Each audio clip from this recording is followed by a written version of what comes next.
Xoş gördük əziz dinləyicilər. Türkiyə təyyarəsinin Gürcüstan səmasında vurulmasından sonra bir ki, müxtəlif konspiroloji nəzəriyyələr ortaya çıxdı ki, bu Türkiyə cəmiyyətində həddindən artıq inkişaf edib.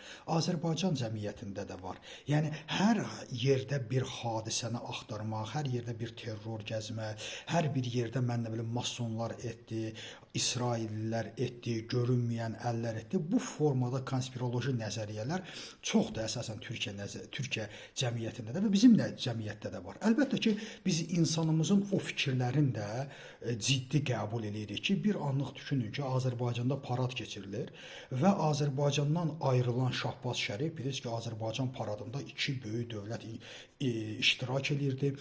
Türkiyə F-16'ları ilə demək olar və öz heyəti ilə, Pakistan öz heyəti və GF-17 təyyarələri ilə iştirak edirdi və Şahbaz Şərif gedən kimi İslamabadda 12 nəfəri terror edildi və şəhid edildilər.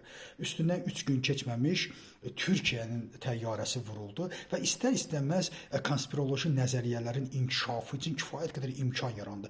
Və dünənləri Azərbaycanda üçüncü bir tərəf vardı. Əgər Pakistana mesaj verilirsə, Türkiyəyə mesaj verilirsə, aydın məsələdir ki, bunları da mərkəzi Azərbaycanda, Azərbaycanda mesaj verilməlidir. Məsələn, dünən Rusiya Azərbaycanın səfirliyini yanını, bilirsiniz ki, İskəndər raketi ilə vurdu. Bu da üçüncü tərəf. Əlbəttə, insanlarda konspiroloji nəzəriyyələrin çoxalmasına şərait yaradır, mühit yaradır. Əlbəttə, mən deyirəm, bu günləri əgər o terror edilibsə, bu terrorda yalnız və yalnız Rusiya iştirak edə bilər. Çünki biz Rusiyanın imkanlarını bilirik, əsrlər boyda Rusiya Azərbaycan xalqının başına bu oyunları açıb və yaxud da səhvən təyyarələri vurub. İrana baxırsan, İran da elə keçən il səhvən Ukrayna təyyarəsini vurmuşdu. Yəni bu ölkələr həm Azərbaycanın rəqib, düşmən, həm də ki, həmişə bu hadisələri edən ölkələrdir. Mən də istisna etmirəm ki, əgər burada terror varsa, birbaşa Rusiyanın əli var ki, və bu konspiroloji nəzəriyyələrin də həqiqət payını çoxaldır. Niyə çoxaldır? Bildiyiniz kimi Pakistanda olan hadisələr,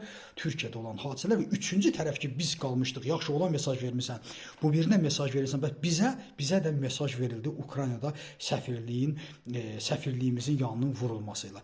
Əlbəttə, yenə deyirəm, mən fikirləşmirəm ki, burada biz yenə konspiroloji nəzəriyyəyə getməliyik.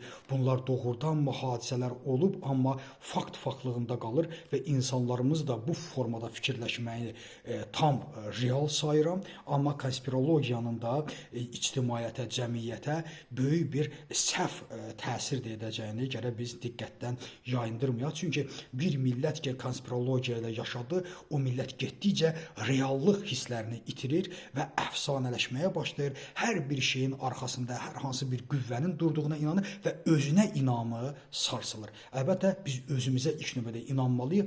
Xalq olaraq hər bir şeyin öhdəsindən yalnız özümüzün gələcəyimizə inanmalıyıq. Hər bir şeyin arxasında bir əl, bir uzantı, biz konspirologiya, bir mason gəzsək, onda bizim öz xalqımıza inamımız da aradan qalxar. Təşəkkür edirəm diqqətinizə görə.